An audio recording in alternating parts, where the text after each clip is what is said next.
Sí, aquí. Bueno, gracias Luis por la presentación y la introducción. Efectivamente, mi idea aquí era simplemente aportar elementos que puedan servir para hacer, digamos, un juicio. No voy a dar respuestas, si eso es lo que esperan, sino más bien, digamos, presentar una serie de hechos que a veces no son bien conocidos o bien son tergiversados. Quería hacer, digamos, una advertencia previa. Mi campo de trabajo no es exactamente la energía nuclear. Yo soy un físico nuclear experimental y yo me dedico a hacer, digamos, experimentos, a construir aparatos y a hacer experimentos que pueden proporcionar datos nucleares o bien para investigar la propia estructura del núcleo o bien que pueden ser de utilidad en otros campos, en particular, digamos, en el campo de la energía nuclear, de la tecnología nuclear. Y de hecho he dedicado una parte de mi tiempo a hacer medidas que contribuyen o que pueden contribuir a mejorar la seguridad de los reactores nucleares. Eso independientemente de opiniones sobre si es bueno o no tener, digamos, la energía nuclear. Esto es una especie de resumen de lo que quiero presentar. Primero, cuál es la situación de la energía nuclear en el mundo ahora mismo y, sobre todo, en relación, como ha mencionado Luis, lo que se puede llamar la actual encrucijada energética. Luego, para entender, digamos, una serie de cosas, creo que es importante que... Me lo acerco más. Vale. Creo que es importante entender mínimamente cómo funciona un reactor de fisión. Y voy a hablar de los dos grandes problemas que se le vienen a la cabeza a la gente en cuanto se habla de energía nuclear, que son los residuos radiactivos y los accidentes, y los famosos accidentes. Y voy a mencionar muy brevemente cuál es la actual situación desde el punto de vista de la industria nuclear del futuro próximo de los reactores nucleares, ¿no? Y finalmente voy a hablar un poco, digamos, de la energía nuclear de fusión, sobre todo para ponerla en contexto con la otra energía nuclear, que es la de fisión, que es la que nosotros actualmente, digamos, estamos explotando. Como he dicho, empiezo por poner en situación. Actualmente, y estos son datos tomados de la semana pasada, también quiero comentar una cosa, he intentado buscar información de fuentes que puedan ser fiables y no controvertidas, aunque todos sabemos que ahora mismo definir que una fuente es fiable es una tarea, digamos, un poco espinosa.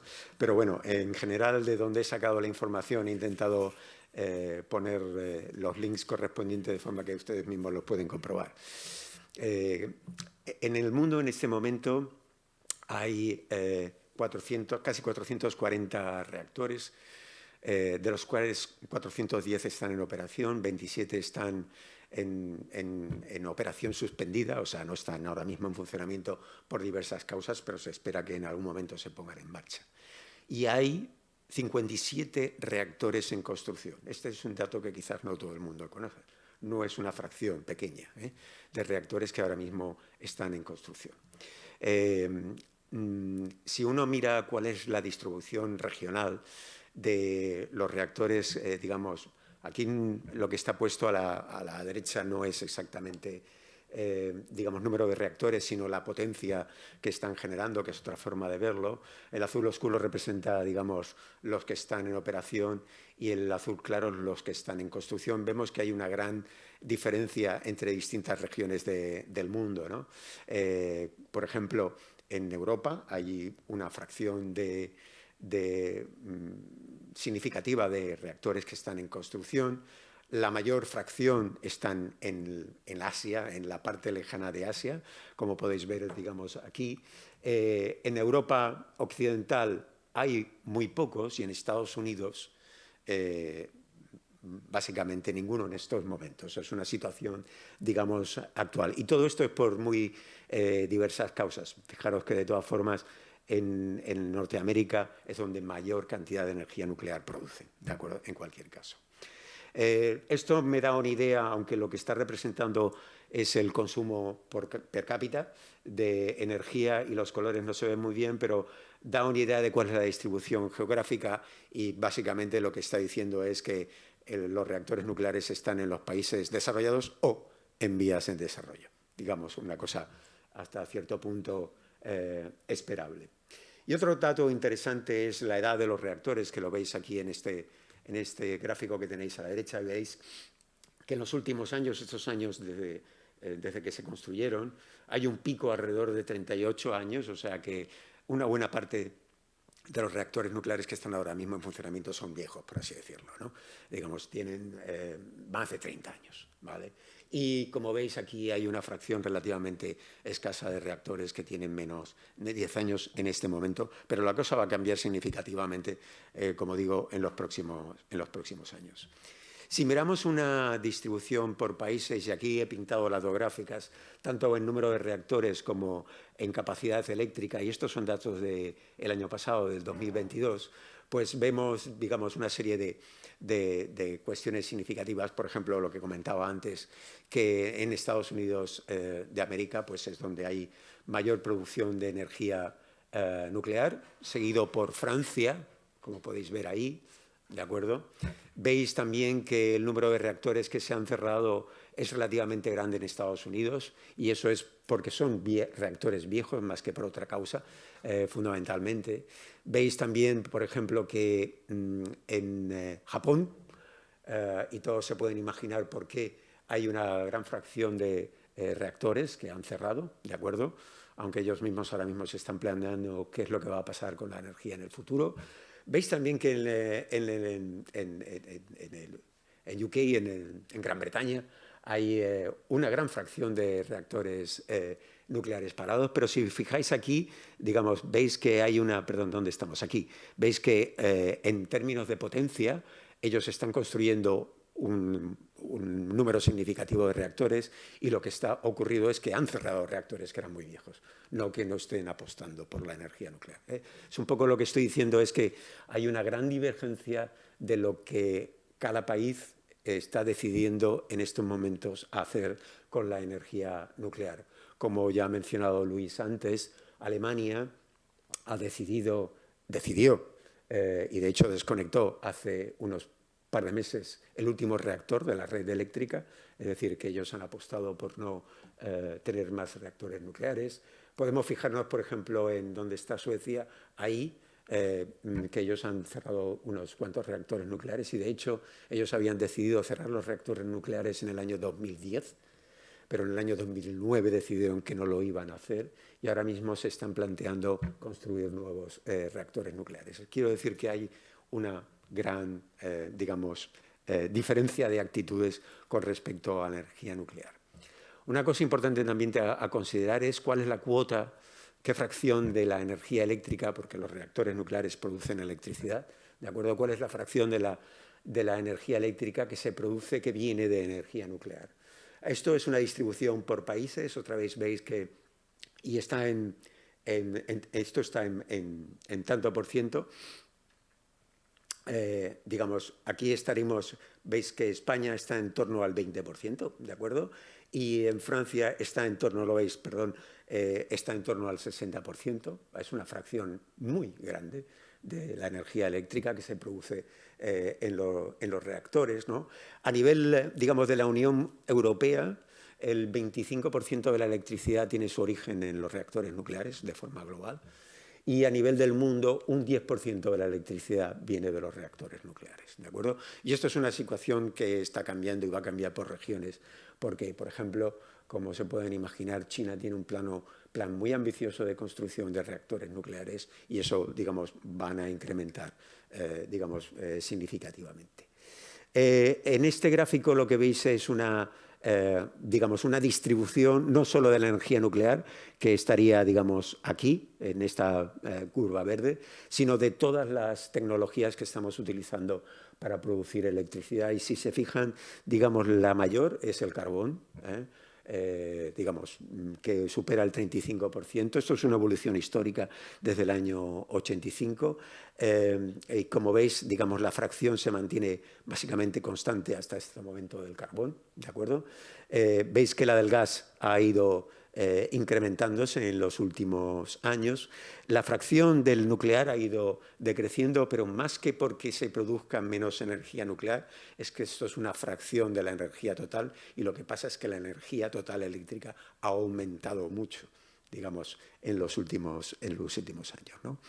Bueno, es significativo. Aquí tenéis, digamos, las energías renovables, viento, solar, ¿de acuerdo?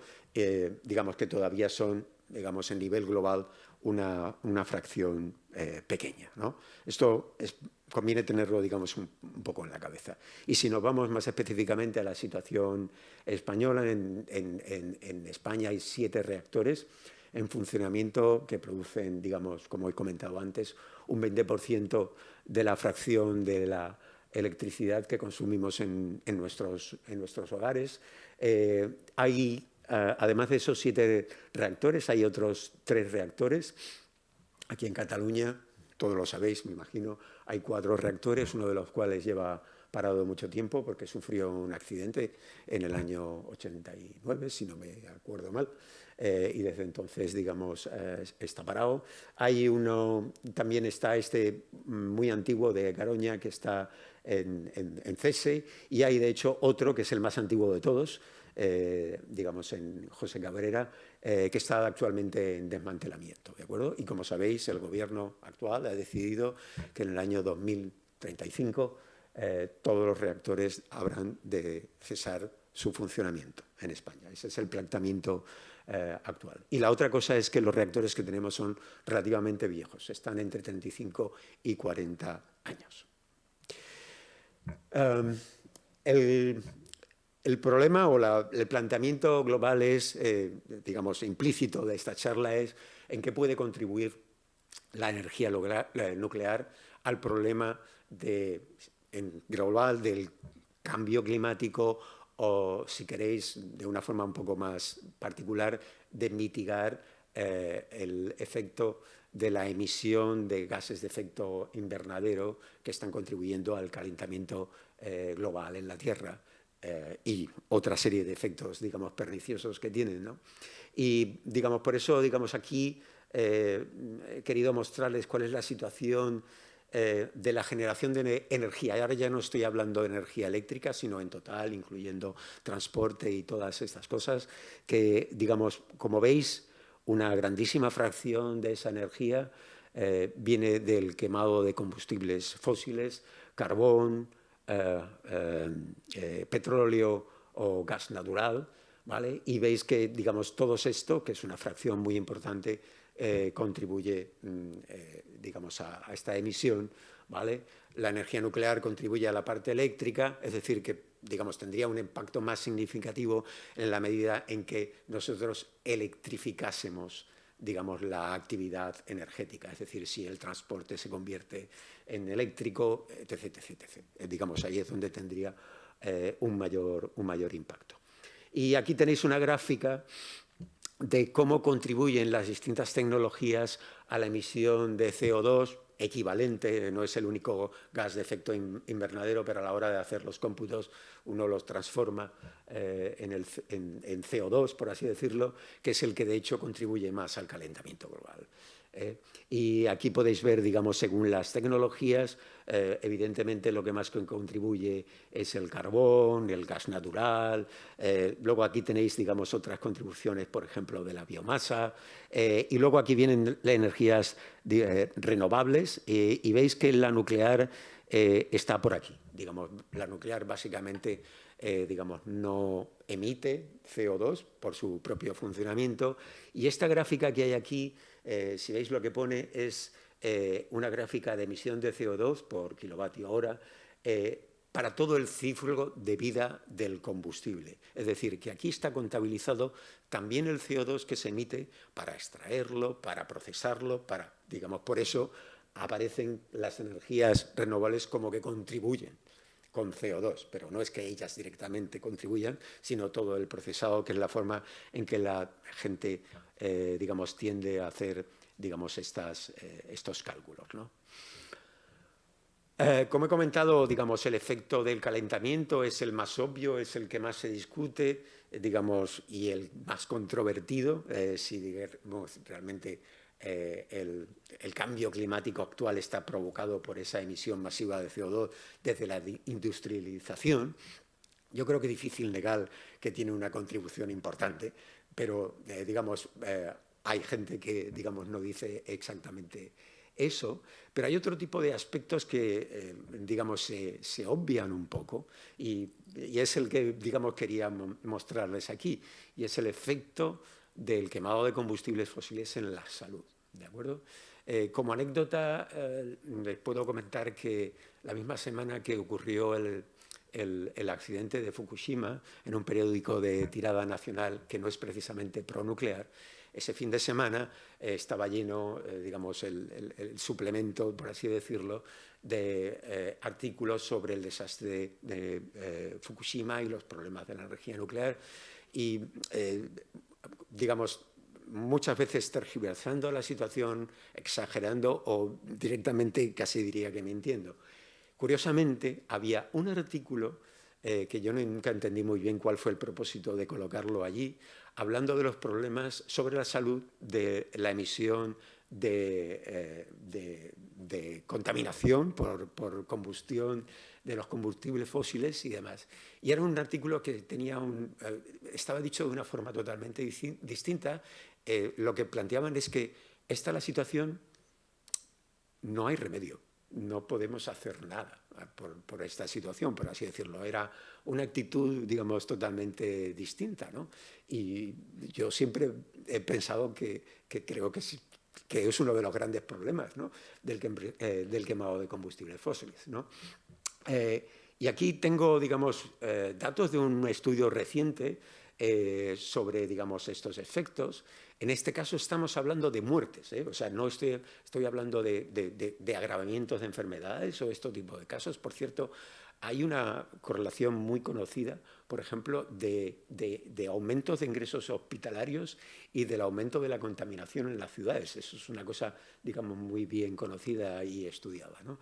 Aquí estoy hablando de estudios que intentan predecir el número de muertes que va a haber a causa de la emisión de partículas, que es lo que es realmente, digamos, peligroso para la salud, enfermedades respiratorias y demás, lo que serían partículas que tenían un tamaño pequeño, del orden menor que 2,5 micras, ¿no? Y este estudio concluye que por año el exceso de muertes, o sea, las muertes adicionales por culpa de la contaminación en todo el mundo serían del orden de 10 millones, ¿vale? Y aquí tenéis una distribución por continentes, ¿vale? Y en particular, como veis, en Asia hay una concentración muy grande de muertes que está sobre todo en los dos grandes contaminadores que todo el mundo sabe, que son China y la India. Esto es un estudio prospectivo que tienen, digamos, siempre, digamos, problemas. Es un estudio relativamente razonable. Está basado en datos de contaminación del año 2012 y, digamos, a cambio de eso, digamos, os muestro aquí otros estudios que existían previamente, digamos, estos hechos por un grupo de estudio que se llama el GBD, de una famosa revista de medicina que se llama The Lancet, donde el número que ellos proponían es aproximadamente la mitad que este que hay aquí. O otro estudio de la Organización Mundial de la Salud, un poco posterior, donde los números que ellos proponen son aproximadamente un tercio de los que están aquí. Sea lo que sea, ¿vale? En España estamos hablando de entre 15.000 y 45.000 muertes al año por culpa de la contaminación que producirían, digamos, estos gases, ¿no? Por añadir algo más a la sopa, hace relativamente poco sabéis que, digamos, la Unión Europea, digamos, ha dictado un acto delegado complementario que se llama a la taxonomía, digamos, a una herramienta que tiene la Unión Europea que permite, de alguna forma, reorientar las inversiones de aquellos que quieran invertir en tecnologías energéticas, poniendo una etiqueta que nosotros llamamos verde. Es decir, si uno invierte en esto, esto es una tecnología verde, y eso puede tener, digamos, por ejemplo, ventajas fiscales y una serie de cosas. Y es muy polémico porque hace muy poco tiempo incluyó a la energía nuclear y al gas natural como energías verdes, es decir, como energías que, digamos, invirtiendo en ellas podían llevar asociadas unas ciertas ventajas fiscales, rebajas y demás, ¿no? Esto ha sido extremadamente controvertido. No son todas las actividades en física nuclear y en gas las que están amparadas, ¿vale? Sobre todo tenían que ver con digamos, mitigar el cambio climático o adaptarse al cambio climático, y de alguna forma soslaya otro de los objetivos de la Carta Verde Europea, que dice que es el prevención y control de la contaminación. Uno podría decir que eso, de alguna forma, desde el punto de vista que podría uno hablar de contaminación de la industria nuclear, ¿no? Pero, digamos, llama la atención porque si volvemos aquí, de lo que estamos hablando es que esta tecnología, de alguna forma, se declara verde, ¿vale? Y todo esto no es más que, obviamente, una situación política. Digamos, los detractores de la energía nuclear dicen es que Francia ha forzado a la Unión Europea para declarar la energía nuclear, pero Alemania es la que ha forzado a la Unión Europea a declarar, digamos, el gas natural como una energía verde, porque ellos dependen de esto, ¿no? Al haber cerrado sus reactores nucleares, tienen que acudir al gas natural para hacerlo, ¿no? Es decir, esto es otro elemento más, digamos, que añadir.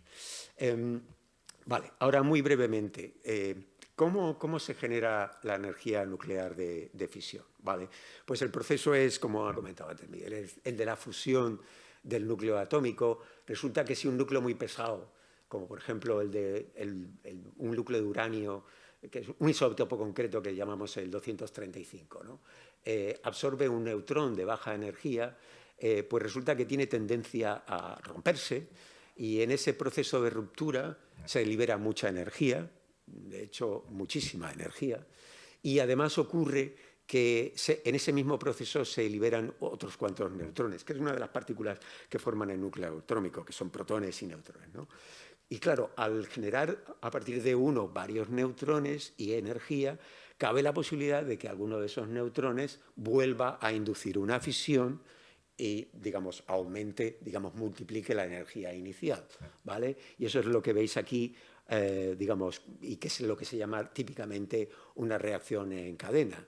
El número que genera aproximadamente es entre 2 y 3, ¿vale? Y si cada vez que hay un proceso esto lo multiplicamos por 2, digamos, al cabo de muy poco tiempo, el número es asombroso, en muy pocas generaciones, ¿vale?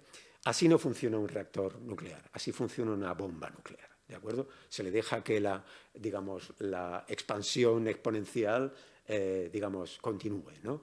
En un reactor nuclear nosotros tenemos que controlarlo todo muy bien, de forma que de todos los neutrones que se producen, solo uno vuelva a producir una reacción de fisión, de forma que uno mantenga la producción de energía, digamos, estable, ¿de acuerdo? En términos, digamos, de eficiencia energética, es tremendo. De hecho, no hay ningún proceso que nosotros conozcamos que sea más eficiente que la energía de fisión nuclear.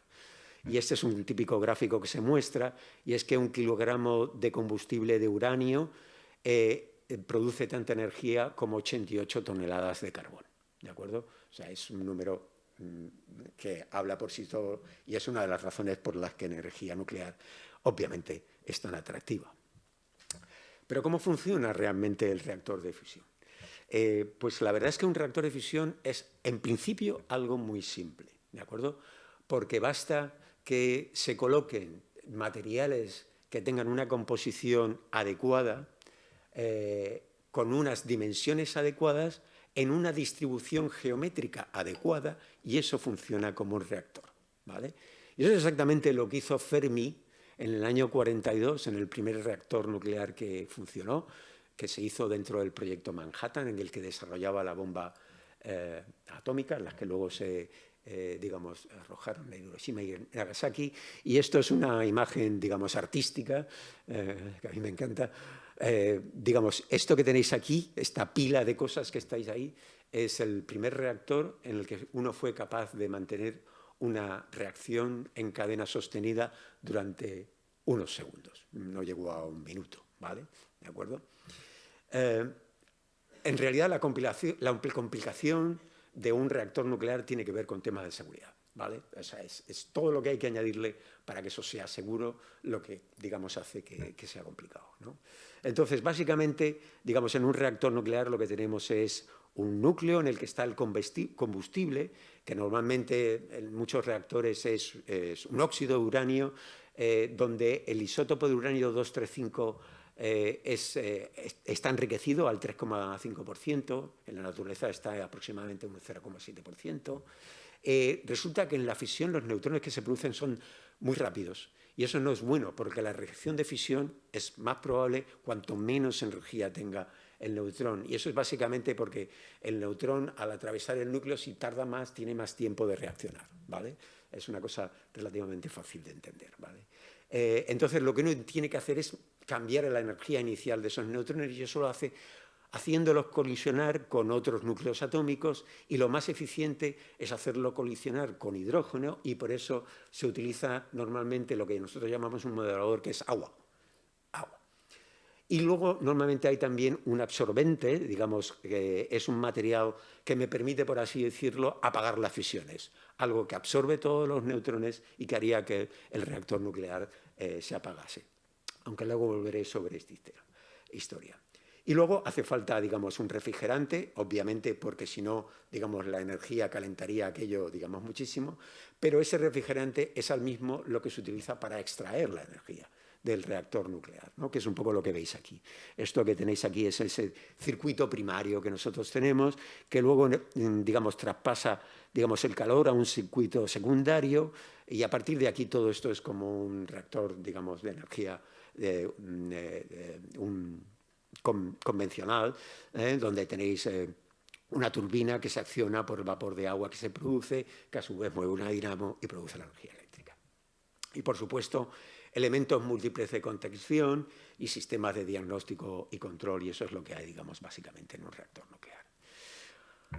Vale, lo que no podemos evitar en un reactor nuclear es que se generen residuos radiactivos. Eso está intrínseco al funcionamiento, y lo que quería aclarar aquí es que hay dos tipos de materiales radiactivos especialmente peligrosos que se producen en el funcionamiento del reactor nuclear. Uno son los propios productos de fisión, es decir, estos núcleos que teníais aquí, estos núcleos que tenéis aquí, normalmente son núcleos radiactivos. Y normalmente esos núcleos se desintegran, y al principio se desintegran muy rápidamente y eventualmente acaban por convirtiéndose en núcleos estables, ¿no? Es decir, núcleos que ya no se desintegran más y ya no son peligrosos, ¿de acuerdo? Lo que pasa es que algunas veces en el camino se topan con algún núcleo que vive demasiado tiempo, es decir, mantiene la reactividad durante mucho tiempo. Y típicos elementos que se suelen mencionar en la prensa incluso son estos dos que tenéis aquí, el 136 cesio y el 90 estroncio, que tienen vidas medias de años, ¿de acuerdo? El otro, digamos, parte de la contaminación viene de lo que nosotros llamamos elementos transuránidos. Antes he dicho que el combustible nuclear contiene uranio 235, enriquecido al 3,5%, el resto es uranio 238, que es este otro isótopo que tenéis aquí, ¿de acuerdo? Y este no produce de principio energía de fisión, no se fisiona con los neutrones lentos, pero puede capturar un neutrón, me produce uranio 239, que es radiactivo, se desintegra, este se desintegra a su vez y acaba en plutonio 239, que vuelve a ser un elemento fisible. De hecho, en los reactores nucleares, al cabo del tiempo, hay mucha parte de la energía viene no solo de aquí, sino también del plutonio 239, y esta a su vez puede capturar neutrones, y este proceso se repite de forma que voy creando una serie de elementos. Todos ellos son radiactivos, algunos de ellos tienen vidas medias muy largas, y además todos estos que están pintados en amarillo son emisores alfas, que es algo particularmente nocivo desde el punto de vista de la salud, ¿vale? Y lo peor de todo, las vidas medias de algunos de estos son extremadamente largas. De forma que si uno mira cuál es la radiactividad del combustible que uno descarga de un reactor nuclear y ve cómo es su evolución temporal, fijaros en esta escala que hay aquí, que es doblemente logarítmica. Aquí tenemos 100.000 años. Esta línea que tenéis ahí es la radiactividad del combustible, del material que se extrajo del amino, es decir, que, digamos, volver a esta línea sería como que no ha pasado nada. Y fijaros que los productos de fisión decaen en aproximadamente unos cientos de años, pero los transuránidos necesitan del orden de decenas de miles de años para, digamos, dejar de ser peligrosos. Y eso es uno de los grandes problemas que hay, y eso es una de las cosas que tenemos que tener en cuenta, ¿vale? ¿Y qué hacemos con esos residuos? Es una de las grandes preguntas que uno tendría que responder. Y lo primero es saber que en el mundo ahora mismo hay una cantidad considerable de residuos generados por todos los reactores que han estado funcionando durante todos estos años, que equivale a unas 390.000 toneladas, ¿de acuerdo?, de residuos de materiales pesados. Esto no incluye los productos de fisión, ¿de acuerdo? Y en España, por ejemplo, tenemos del orden de 5.000 toneladas, ¿de acuerdo?, de material que se ha producido en los reactores que han estado funcionando.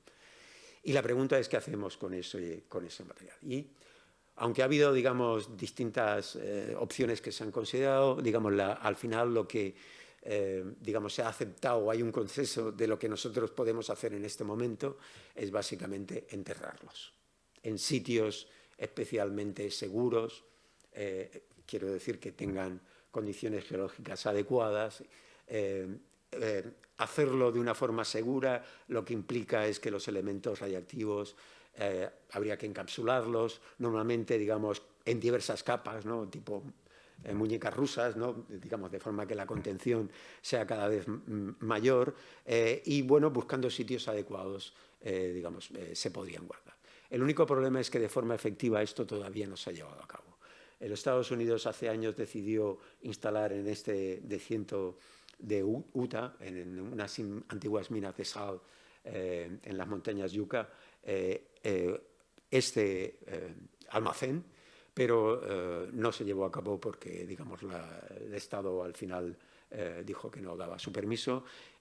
Y en estos momentos no hay, digamos, ningún almacenamiento geológico profundo funcionando, de forma que en muchos casos, en algunos casos, hay almacenes temporales donde se está guardando ese combustible, y en otros muchos casos, es el caso español, el combustible se guarda en las propias centrales nucleares. Hace unos años el Gobierno decidió crear un almacén central en Villar de Cañas, y eso, digamos, fue protestado y al final, digamos, no se ha construido.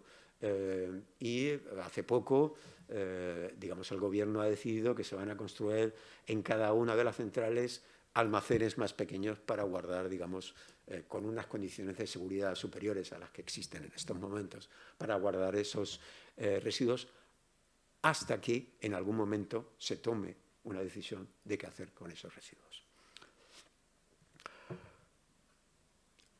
Bueno, se puede hacer algo, voy a muy brevemente decir, se puede hacer algo para mejorar la situación de los residuos. Pues, digamos, ideas hay.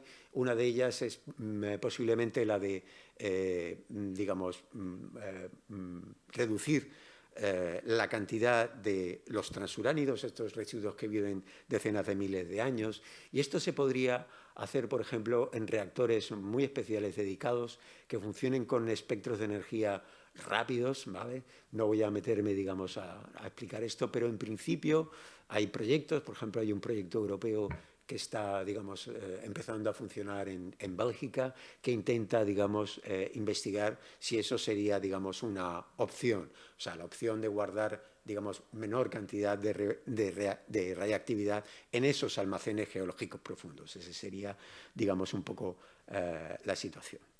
El otro tema, digamos, a preocupar es el de los accidentes de la industria nuclear y la capacidad de extender contaminación en ese momento en el entorno, ¿no?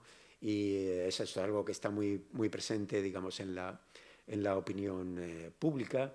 Estos son los 3 grandes accidentes que ha tenido la industria nuclear: el accidente de las 3 millas en 1979 en Estados Unidos, el de Chernobyl en Ucrania en 1986 y el de Fukushima Daiichi en 2011 en Japón, ¿de acuerdo?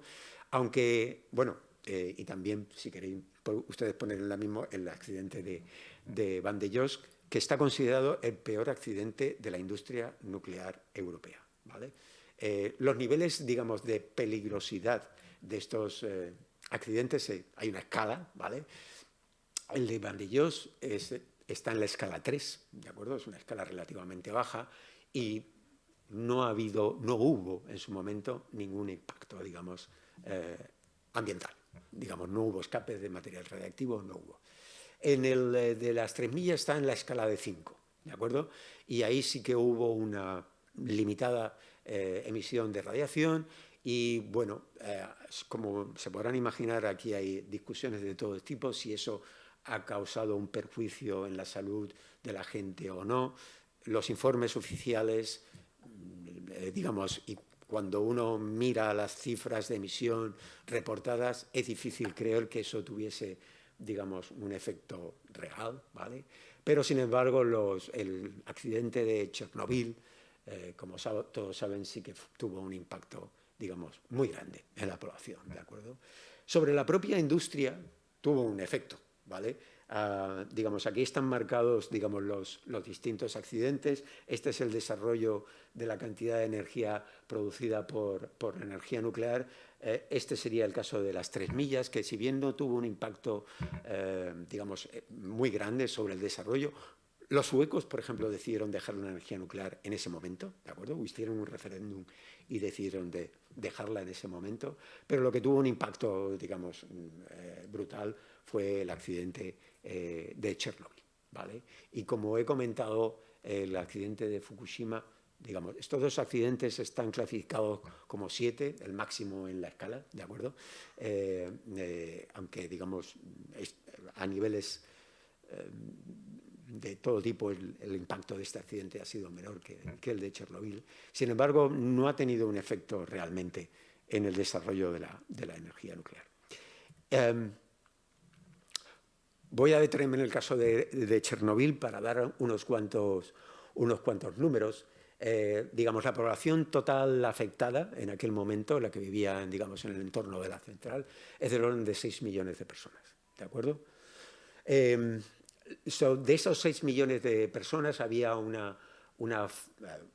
digamos, una fracción de gente que recibieron, estos números que tienen aquí, es dosis efectivas en una unidad que nosotros utilizamos, que son los sieverts, digamos, y digamos, son números altos, pero no desmesuradamente altos. Y esto incluye, estos son promedios, por cierto, digamos, ahí individualmente puede haber habido grandes variaciones. Y esto de aquí incluye, digamos, lo que se llamaron los liquidadores, aquellos que se dedicaron a trabajar en la central nuclear, que fueron muchos, aquí tenéis 240.000, y el hecho de que fuesen muchos es precisamente para reducir la dosis que cada uno de ellos recibía, ¿no? Hubo un grupo especial de liquidadores, que fueron del orden de 1.000, ¿de acuerdo?, que fueron los que más dosis han recibido, y en particular los que primero llegaron, ¿no? Y, digamos, esos fueron los que, digamos, sufrieron el mayor impacto, ¿vale? Y en términos de la radiación que ellos recibieron, del orden de 28 más 19, 47, murieron a causa de lo que se llama el síndrome agudo de radiación, que es cuando la radiación pasa, digamos, un cierto umbral, los efectos digamos, en el organismo son tales que el individuo muere en el plazo de un tiempo, digamos, y hay una probabilidad muy grande de que así sea, ¿no? Hay otros 16, digamos, de otro grupo de 99 que murieron, aunque no está claro que fuese, digamos, a partir de lo que se llama el síndrome agudo por radiación, y del orden de 15 niños que murieron por cáncer de tiroides, ¿de acuerdo? Hubo un incremento muy grande cánceres de tiroides en la población, sobre todo en la población infantil, por culpa de uno de los isótopos que se liberó, que es el yodo. El yodo tiene afinidad con las tiroides y los niños juegan en el suelo, beben leche y ambas dos cosas concentran el yodo, de forma que la población infantil, desgraciadamente, es una población especialmente afectada. Afortunadamente, digamos, el cáncer de tiroides es relativamente fácil de tratar, ¿de acuerdo? Pero así todo, digamos, se estima que el incremento digamos, de cánceres de tiroides a causa de la radiación fueron 5.000 sobre los 19.000 que de todas formas hubieran tenido un cáncer de tiroides porque, digamos, causas varias acaba la gente teniendo, digamos, un cáncer, ¿no? Aquí quería, digamos, mostraros también que, por ejemplo, no hay estadísticas sobre muertes a causa de leucemia o de enfermedades cardiovasculares entre los liquidadores. No hay información sobre esto. Luego hay, digamos, hay una cierta incógnita. Y luego sobre lo que son enfermedades no que conducen a la muerte, lo que hay son estudios, ¿vale? Y son estimaciones. Y aquí veis que las horquillas de esas estimaciones son tremebundas, ¿vale? Porque, por ejemplo, en el grupo de alta exposición, que nos estamos refiriendo a estos 270.000 que hay aquí, la horquilla es de 4.000 casos a 120.000 casos en excesos. Son números, digamos, que no acaban por ser, digamos, muy conclusivos, ¿vale? O en el caso de baja exposición estaríamos hablando, donde eran mucho más de 5 millones de personas, pues las estimaciones irían entre 5.000 y 1 millón, ¿de acuerdo? Es, digamos, y precisamente quería un poco, comentarles cuál es el problema de todos estos, por qué no somos capaces, ¿de acuerdo? Porque son estudios prospectivos, ¿vale? Y están basados en una afortunadamente, cantidad limitada de información. Y adivinen de dónde viene esa información. De los supervivientes de Hiroshima y Nagasaki, ¿de acuerdo?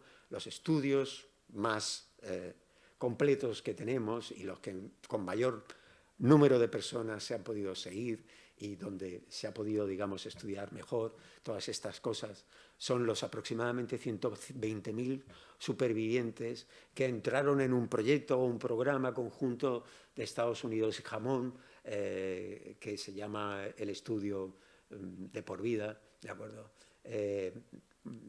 Y este es el que ha permitido, digamos, hacer una serie de estimaciones.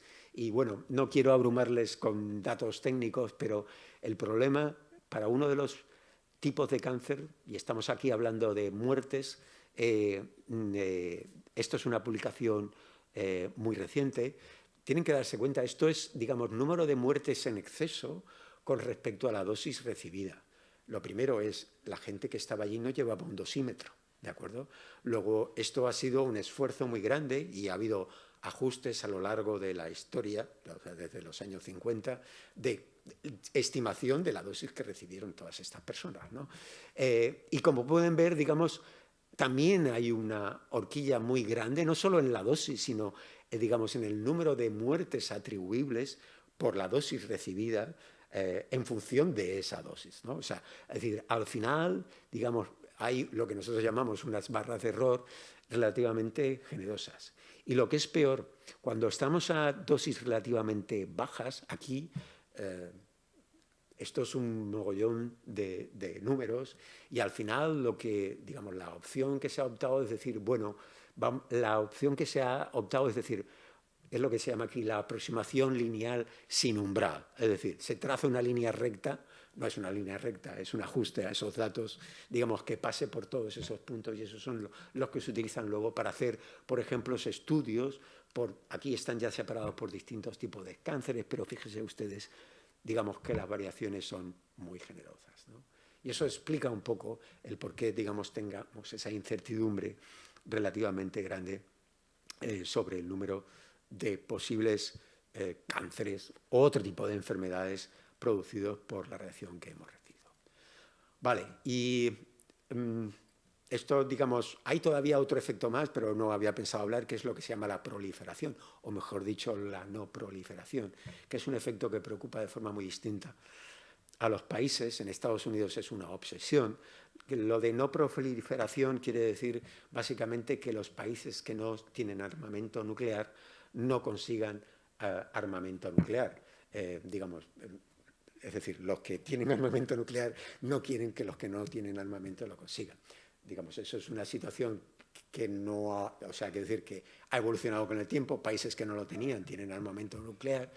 Pero la otra preocupación que existe, y eso quizás sea un poco más problemático, es el hecho del terrorismo o la posibilidad de que, digamos, grupos terroristas puedan construir algo, no sé si una bomba, pero por lo menos puedan construir algo en el que se utiliza, digamos, radiactividad sacada de un reactor, ¿no? Pero bueno, como digo, comparado con los otros problemas, quizás no sea el más preocupante.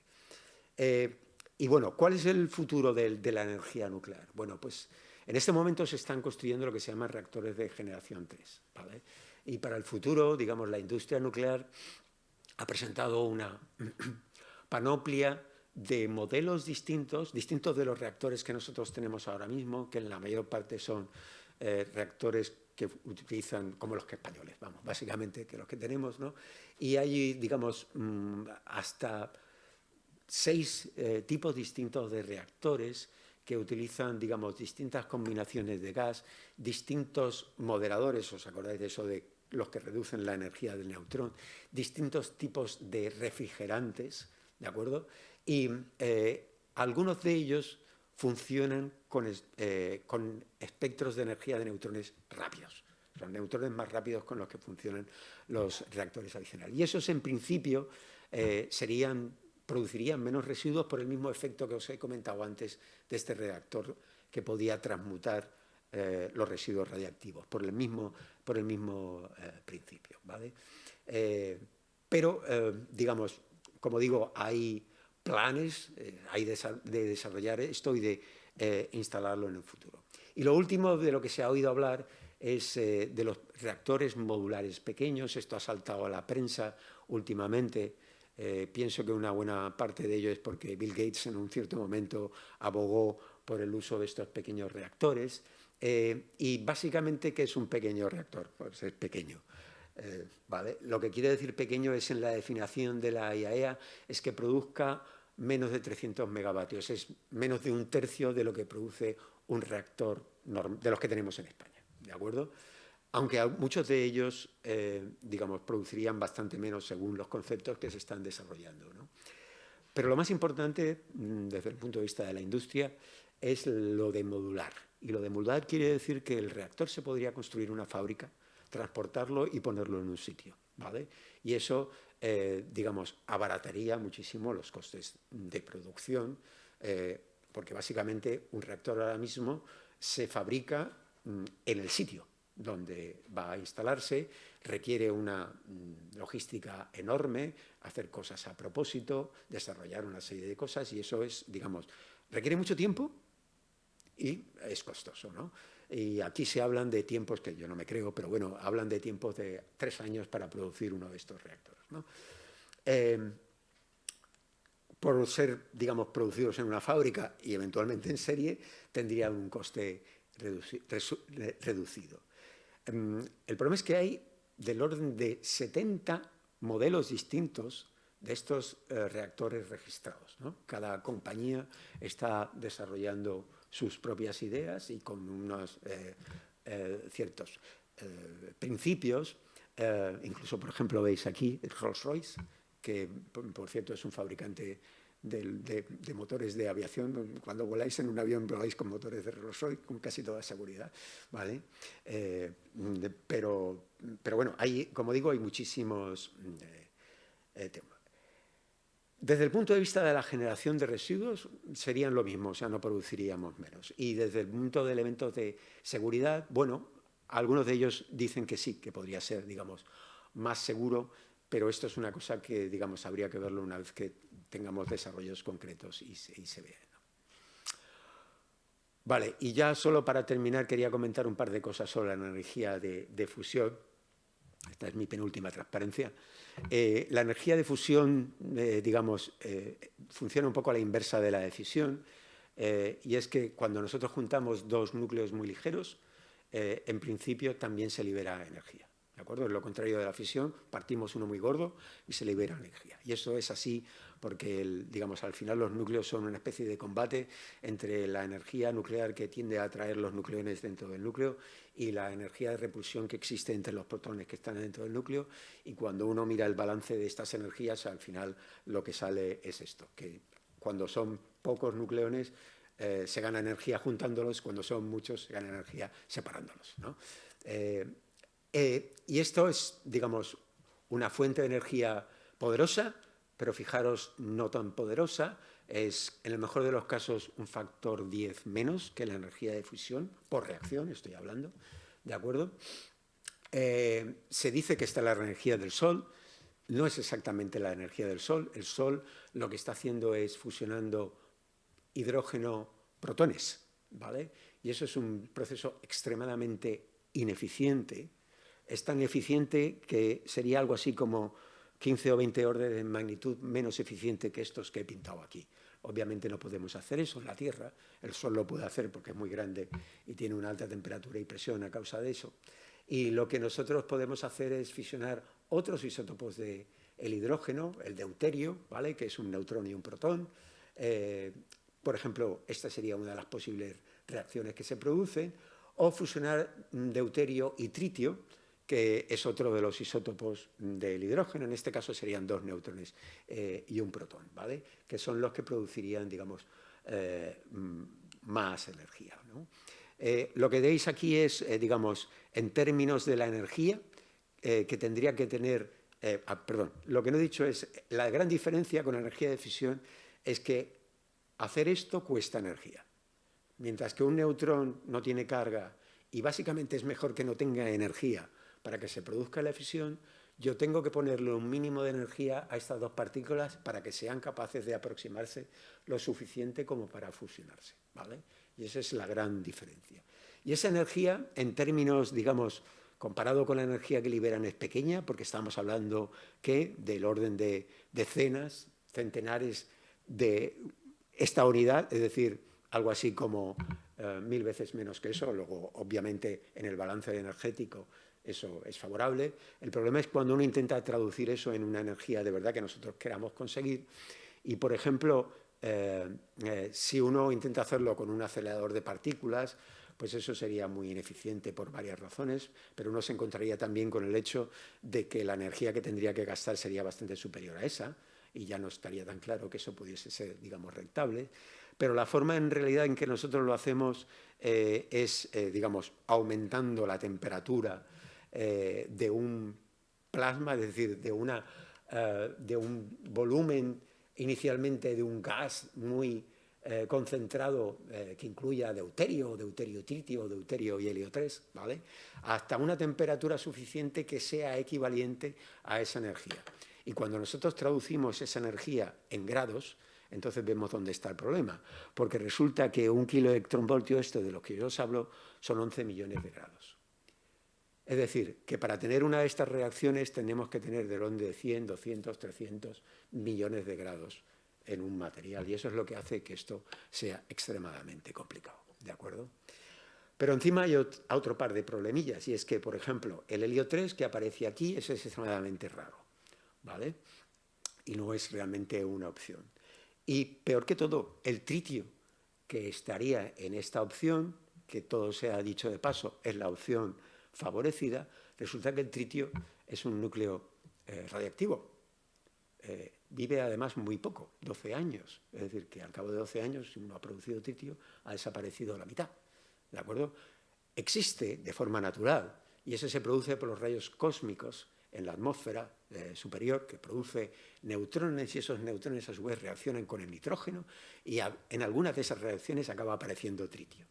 La producción de tritio es menos de medio kilogramo por año, ¿de acuerdo? De forma que en la atmósfera, de forma estable, hay del orden de 7 kilogramos. Eso es todo lo que hay, y eso no da para mucho, ¿de acuerdo? Y eso son, digamos, lo que, digamos, de alguna forma ha dictado la opción de cómo podríamos generar energía a partir de la fusión. Escoger esta porque es la que menos energía requiere, temperatura requiere, ¿de acuerdo? Y además tiene que producir al mismo tiempo tritio con reacciones secundarias. Y ese es el proyecto que nosotros tenemos, digamos, aquí en Europa, que está en marcha, que intenta demostrar, como uno de sus objetivos, que esto debería de ser posible. Es un proyecto gigante que se está construyendo en el sur de Francia. Es un primer paso, digamos, porque su objetivo es, porque realmente es una instalación experimental para probar tecnologías y demostrar el concepto, no es un reactor, que seguiría seguido de un proyecto que se llama DEMO, que ese sí que debería de llevarnos hasta el umbral de un prototipo de reactor de fusión industrial, es decir, estaríamos hablando de generar realmente energía. Y cuando uno mira, digamos, el horizonte temporal de esto, pues habría que decir que los planes, fijaros que aquí no hay fechas, en los planes iniciales, digamos, se supone que ITER debería estar en pleno funcionamiento en el año 35, con todos los problemas que ha habido últimamente, es, digamos, poco probable que eso sea el hecho, entre otras cosas porque Rusia es parte de la colaboración internacional que debería de construir esto y debería aportar partes fundamentales de todo el proyecto. Con lo cual, digamos, volvemos a tener un horizonte, digamos, incierto, ¿no? Y luego, digamos, esto, un comentario, porque esto ha saltado a la prensa últimamente. Hay otra forma, digamos, de generar energía, que es lo que se llama el confinamiento inercial, que básicamente la idea es tener una cápsula de combustible que se hace implosionar cuando radiación, digamos, incide sobre la superficie, y en diciembre del año pasado el Departamento de Energía de Estados Unidos anunció a bombo y platillo, y esto salió en todas partes y en la prensa, que habían conseguido por primera vez generar más energía que la gastada, ¿no? Digamos, fue una noticia un poco desconcertante, porque yo más o menos de vez en cuando sigo estas cosas con respecto a la última vez que había escuchado algo, ¿no? Pero bueno, me costó un tiempo darme cuenta de que había una trampa en esta noticia, porque resulta de lo que estaban hablando era de la energía que el láser depositaba encima de esta minúscula bolita de deuterio trito, no la energía que tenían que habían utilizado para generar los láseres, que era del orden de 100 veces superior, ¿no? Es decir, que todos esos cantos de sirena de que vamos a conseguir la energía de fusión rápidamente utilizando este método, además de otros problemas de cómo podría implementar de forma práctica todo esto.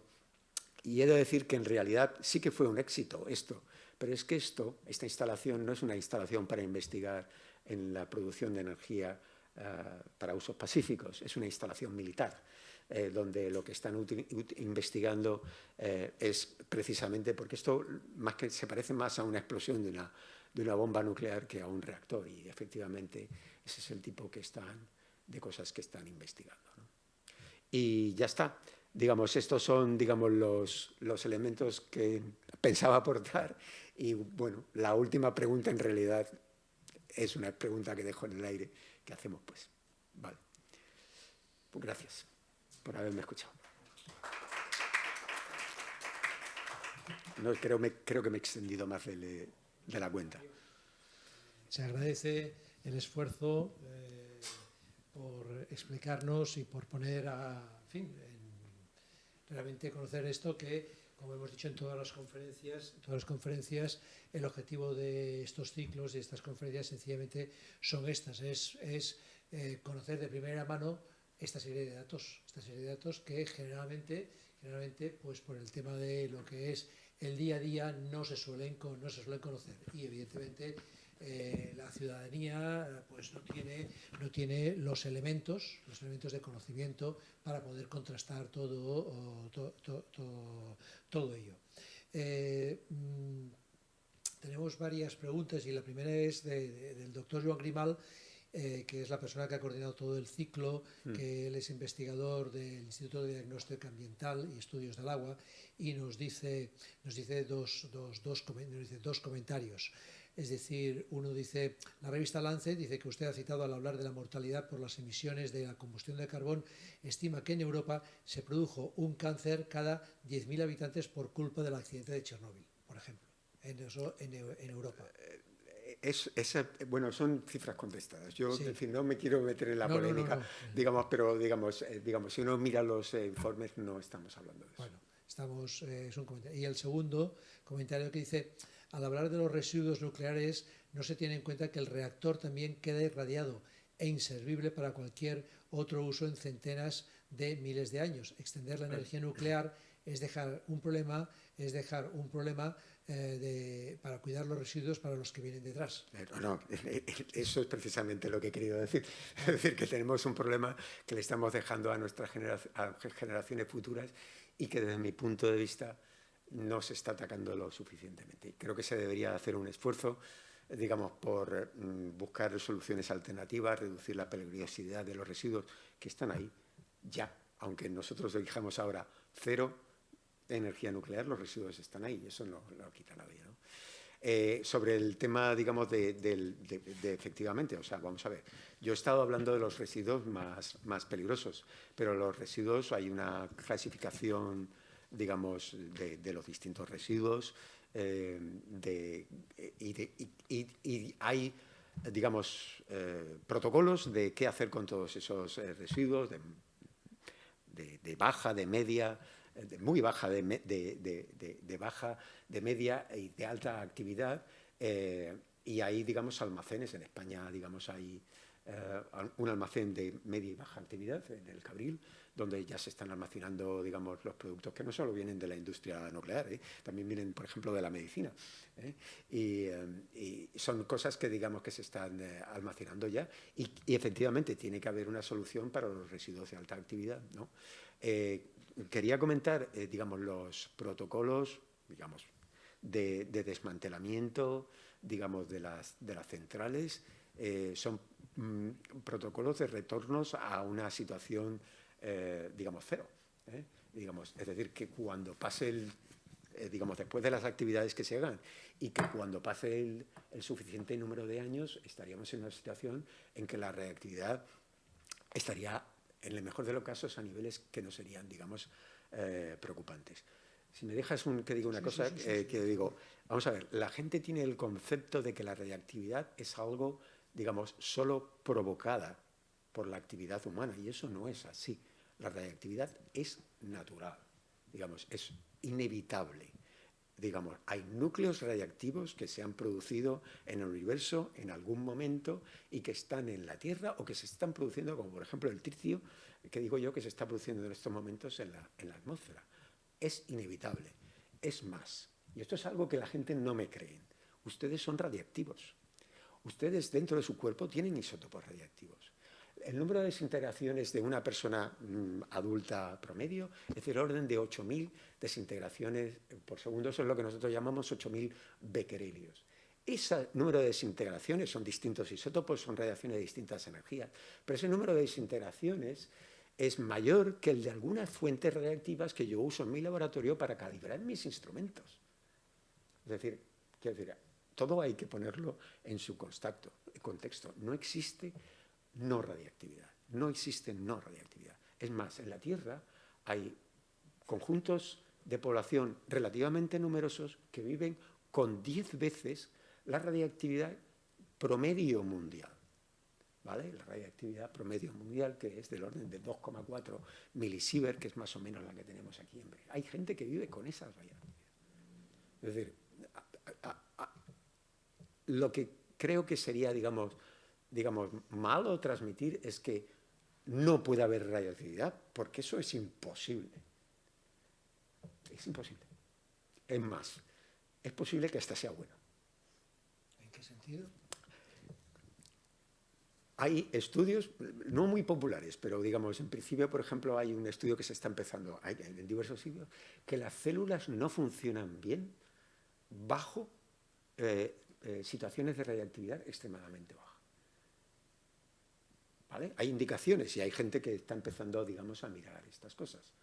Hay otra, digamos, situación que a mí me parece relativamente plausible. Si nosotros pensamos, digamos, en la selección natural, en el hecho de que a partir de los elementos que había o de los compuestos que había, hemos llegado a nosotros, asumiendo tasas de, digamos, de mutación, digamos, genética, pues hay alguien que contesta que dice que si no hubiesen estado ayudadas por los cambios, digamos, inducidos por la radiación, probablemente no se hubieran producido tan deprisa. ¿De acuerdo? Es otra de las cosas que se suelen comentar. No soy experto en el tema y no voy a verlo, ¿no? Pero por ejemplo, el tema este de la baja reactividad en células es una cosa que en colaboración con otra gente vamos a empezar a hacer en el laboratorio subterráneo de Canfranc. Magnífico, porque evidentemente una de las cosas que siempre defendemos aquí es la necesidad de esa inversión en lo que es la I+D. Es decir, que esa inversión en lo que es la investigación, el desarrollo y después la innovación, sencillamente en esa tríada, realmente es lo que nos permite avanzar, porque evidentemente avanzar en el conocimiento es lo que nos da elementos para poder objetivar lo que son las realidades. Una de las preguntas que yo sí quería hacerle, profesor Taín, es el hecho de estas actitudes a nivel de los primeros gráficos de los países. Es decir, estas actitudes, es decir, bueno, pongamos por caso el Reino Unido nos dice que tiene X número de centrales, pero realmente después su potencia es mucho más alta de la que y demás. Entonces llama poderosamente la atención, pues digamos, la lista de países en los cuales ya existen sencillamente centrales nucleares. Entonces la pregunta es así globalmente considerado y a partir de su experiencia y demás, en un determinado momento, sobre todo en las sociedades occidentales, hubo una gran contestación a lo que es el tema de la energía nuclear. En este momento, su impresión, aunque es una impresión personal, es decir, ¿en qué punto estamos respecto a lo que es este rechazo que todos recordamos en los años 70, 80, en fin, las manifestaciones, en fin, y en España en concreto también lo de las manifestaciones contra Rota, que si Yankees go home, en fin, toda esa serie de movimientos. Yo he estado también en una manifestación de esa en Alemania. Muy bien. Entonces, en este momento, a nivel de lo que es la percepción, supongo que también va por países, por ejemplo, en Alemania, pues evidentemente sabemos que y ahora recientemente ha habido un conflicto importante en fin, es decir, pero por ejemplo, es la misma percepción, por ejemplo, en Estados Unidos respecto a Europa. Es decir, por ejemplo, tampoco, vamos a ver, las sociedades son complejas y, digamos, las cosas son, no hay una posición unitaria y todos sabemos que, en fin, desgraciadamente, muchos nos intentan manipular y desgraciadamente somos manipulables, ¿no? Lo siento, pero todos somos manipulables. Y al final nos creemos lo que nos queremos creer o lo que nos parece mejor. Pero evidentemente hay una contestación muy grande en algunos países y digamos, justificada. El problema, digamos, más bien es, digamos, cuando tienes un problema y lo tienes que, digamos, resolver, ¿cómo mejor lo resuelves, ¿no? Entonces, ahí a veces, digamos, la ideología, poner por delante la ideología frente a otro tipo de cosas empieza a ser peligroso, ¿vale? Eso es una contestación. Me refiero al caso de Alemania, que conozco relativamente bien porque viví 6 años en Alemania. Digamos, ellos de siempre han tenido un movimiento ecologista fuerte, pero, en fin, este movimiento ecologista es un movimiento ideológico que luego, a la hora de la verdad, en términos prácticos, se traducía en determinado tipo de acciones, pero en otras. Es decir, Alemania, por ejemplo, ha producido, porque lo tenían y porque les resultaba rentable, carbón a punta pala. Sí. Es decir, ellos han estado, su economía estaba basada en quemar carbón. La cuenca del Ruhr. Y yo he vivido al lado de una de estas. ¿Eh? O sea, quiero decir que... Es decir, y claro, decir, vale, el nuclear no, queda bien, pero... Sí, bueno, o negarse durante años a limitar la velocidad de los automóviles en las autopistas. No se ha conseguido hacer eso. nunca. Es decir, en fin, hay cosas que son un poco delicadas y obviamente, digamos, el hecho de que Alemania decidiese cerrarlo es una decisión política y ha traído como consecuencias de que ellos tienen que suplir de alguna forma, digamos, esa energía que estaban generando de otra forma. Y por muchas, digamos, energías eólicas, solares y demás que pongas, necesitas, digamos, fuentes de energía que no tengan la variabilidad que tienen estas fuentes, que es el gran problema de las energías renovables. En tanto en cuanto no tengamos un sistema eficaz de almacenamiento de la energía, es un problema que va a estar siempre ahí. Y entonces necesitamos tener fuentes de energía estables que no dependen de si a día, noche o si sopla el aire, ¿no? Entonces ahí han tenido que hacer algo y han tenido que tirar algo de los combustibles fósiles, no queda más remedio, ¿vale? Y es cierto que también, digamos, los gobiernos de forma distintas han reaccionado a la actitud de los ciudadanos y hubo un momento en que no era popular y entonces los gobiernos no decían vamos a hacer más centrales nucleares. Ahora, si quieres verlo así, se puede ver así, han aprovechado la tesitura, algunos de ellos, para decir vamos a poner más reactores. Es así también, y no olvidemos nunca de que el tema de la energía es sobre todo un tema económico y de grandes empresas, que al fin y al cabo condicionan lo que pasa en los países. Bueno, en este ciclo hemos puesto de manifiesto pues algunas de las contradicciones que hay, por ejemplo, pues en el caso de Cataluña respecto a lo que es la instalación de algún parque eólico marino en el que sencillamente que concretamente hay un proyecto, que es el proyecto Tramuntana, que está enfrente Costa Brava en el norte y demás, pues que sencillamente hay una reacción importante a ese, pero claro, es decir, se habla y se indica, o de alguna manera hay esta insistencia en lo que es el coche eléctrico, el coche híbrido, etcétera.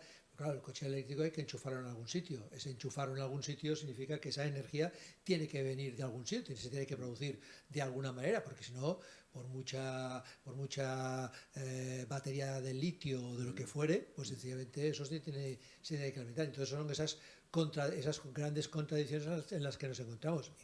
Pero claro, ahora aquí, por ejemplo, en el día, no sé si era ayer o antes de ayer, por ejemplo, en uno de los diarios de aquí de Cataluña, La Vanguardia, pues hablaba de esta situación, es decir, que se está hablando mucho del coche eléctrico, pero claro, resulta que puntos de carga en lo que es, por ejemplo, la ciudad de Barcelona, hay muy pocos. Hay muy pocos, por lo tanto, es decir, eso hace en fin, que el consumidor pues no se compre coches eléctricos, porque evidentemente, a menos que tú tengas un garaje y tú te hagas una instalación específica para ti, pidiendo permiso a la comunidad de vecinos para instalarte, etcétera, pero ya es una cuestión tuya que no te lo proporcionan las autoridades. En fin, son esta serie de contradicciones que nosotros nos encontramos de manera importante.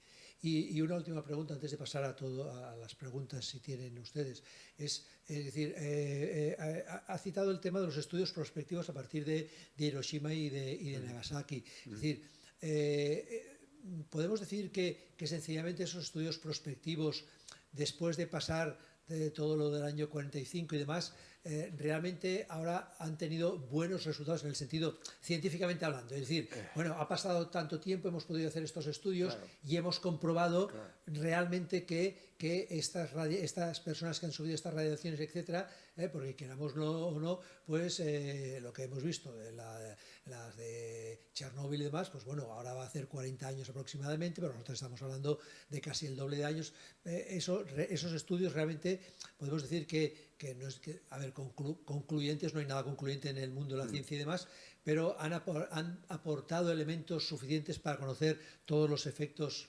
Es lo mejor que tenemos, quiero decir, afortunadamente, en el sentido de que, claro, o sea, que uno no puede hacer un experimento, aunque hay por ahí leyendas de que en el ejército americano lo han hecho, digamos, de irradiar a soldados con cantidades y ver cómo reaccionaban, ¿no? Pero lo que tenemos es, digamos, esa muestra que es significativa en el número de personas que sobrevivieron. Es una muestra, digamos, que ocupa un rango de radiación muy alto, ¿vale? Digamos, porque, digamos, hasta varios sieverts, que es una unidad, digamos, de radiación muy importante, donde los efectos empiezan a ser, en algunos casos, letales, ¿no? O sea, que eso es algo, digamos, un poco, digamos, muy importante, ¿no? pero es un poco digamos, lo mejor que tenemos. Pero si se fijan aquí, no sé si no los llegarán a ver, pero estamos hablando de números de muertes por todos estos cánceres de esa cohorte de 120.000 personas que no son muy, muy grandes. O sea, estamos hablando en ese caso de gente que se irradió del orden de menos de 10.000 muertes totales por todos los cánceres. ¿Ok? O sea, es un número, digamos...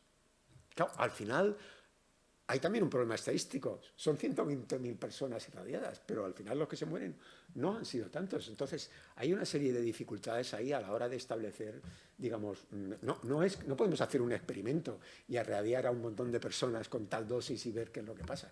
Eso no lo podemos hacer. Y los efectos, digamos, de radiación dependen mucho de la biología. No podemos hacer experimentos con ratones y ver eso. Sí, sí, muy bien. ¿Alguna pregunta?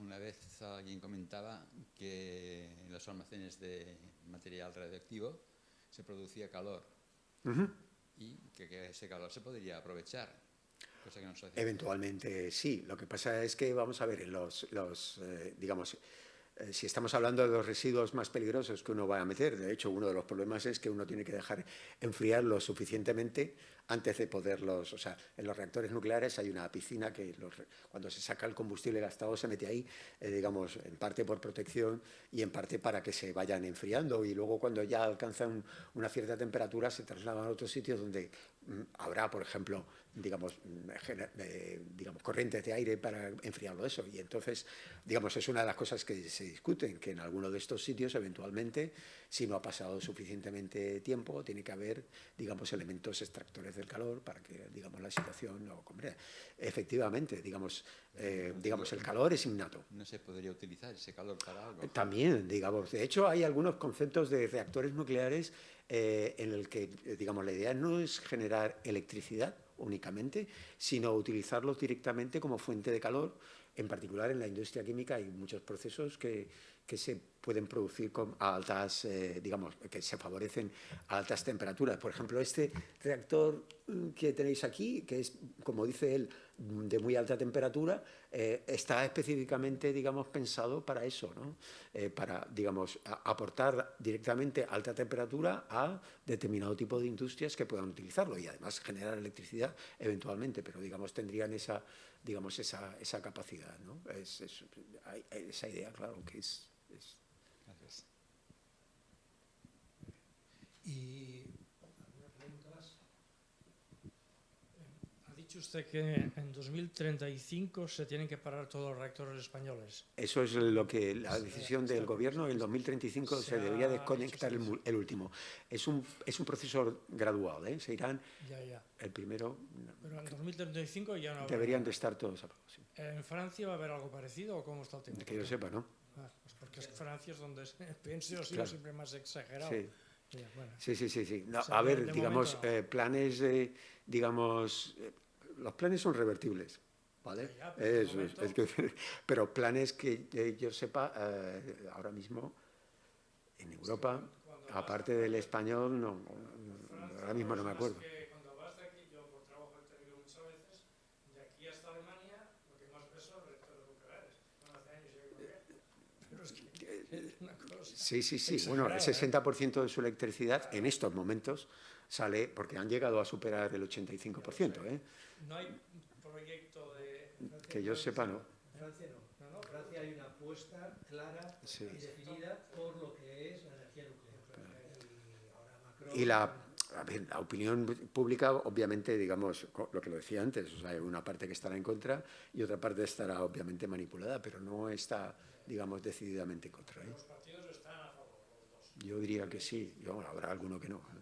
Aquí, en el tema de Francia, influye también otra cuestión que, digámosle, es esa cuestión ya específicamente política de lo que es el orgullo francés, de que yo soy independiente y de que la energía nuclear es una marca distintiva ya desde las políticas del general de Gaulle cuando empezó a apostar por ser una potencia nuclear.